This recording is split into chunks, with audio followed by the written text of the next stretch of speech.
Opatija i Pula. Nadam se da će doista biti pod zvijezdama i da neće biti ružnog vremena. A sad smo dakle bili u Dubrovniku, a upravo u Dubrovniku je bila i promocija ovog albuma, jako zanimljivog albuma, Željko, glazba iz filma Gosti iz galaksije. Da, sad sam na engleskom. I riječ je o filmu Dušana Vukotića iz 1981. i hrvatskom skladatelju koji je gotovo pa zanemaren, a vrlo veliki filmski skladatelj.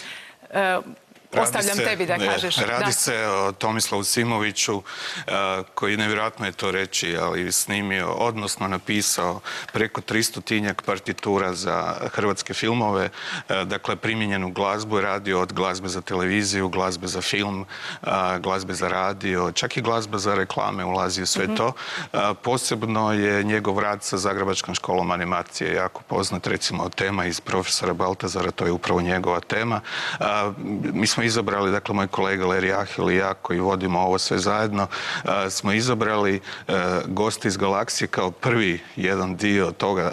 Moram reći da je to prvo izdanje ikada njegovo. Čovjek je umro 2014. godine, ostavio je iza sebe nevjerojatan opus koji nikada ništa od toga nije objavljeno. Nekako smo krenuli ispravljati, kako se kaže, krive drine i slično, jer zaista bi bilo tužno da sva ta glazba za film ostane u nekom podrumu, da ju neka vlaga uništi. To je posebna želja bila da je na vinilu upravo? Pa upravo to na vinilu M je poveznica sa tim vremenom kad je to zbilje nastalo, a osim toga i sami znate da je vinil opet jako... U modi je i nije. Modi, vratio se, iako ja mislim da nikad nije ni otišao. Vratio se, ljudi naprosto mislim da su zasićeni tim digitalnim formatima slušanja glazbe koju se ne može niti opipati, ni pomirisati. A niti ne škripi. Ne škripi. Kažu da je to toplina zvuka, to je jako zanimljivo da nekoć davno kad smo svi bili mlađi, neki, ja jesam, smo svi jako rogoborili protiv toga kako ploča krcka i jako smo bili protiv. A danas kada ljudi kupe ploču i kada ona krcka, onda kažu to je topao zvuk. To je fini, topli zvuk. To mora malo krckati. Tako to treba zvučati.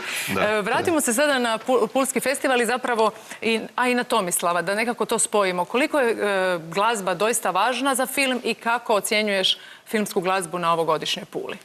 Pa ovogodišnja Pula je nastavak nečeg što se događa zadnjih par godina. Mislim da je to Mršić ili netko jako dobro rekao baš kod vas u prošlotjednoj emisiji Pula.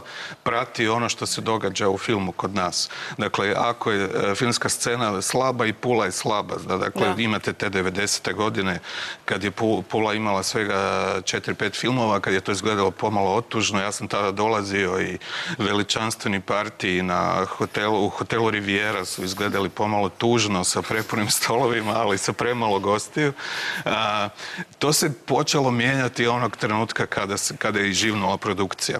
Moram reći da je Pula zapravo jedan svijetli primjer u cijeloj povijesti filmske glazbe kod nas, a to je da je ona jedina od svih festivala imala od početka kategoriju nagrade za filmsku glazbu i tu su zaista neki od velikih autora dobijali arene za svoju glazbu i bili strašno ponosni. Recimo, nedavno sam radio baš sa Kornelijem Kovačom kompilaciju njegove filmske glazbe i posebno mi je ponosno rekao da ima on čak 2 arene, da je jako ponosan baš na to. Dakle, ljudima to ipak nešto znači, iako kritičari nekad znaju biti malo zločesti, pa reći da tu se na Puli dijele nagrade na način ajmo svakome malo ponešto pa da svako ode doma zadovoljan, jer ako su već došli do Pule, red je da odu doma s nečim.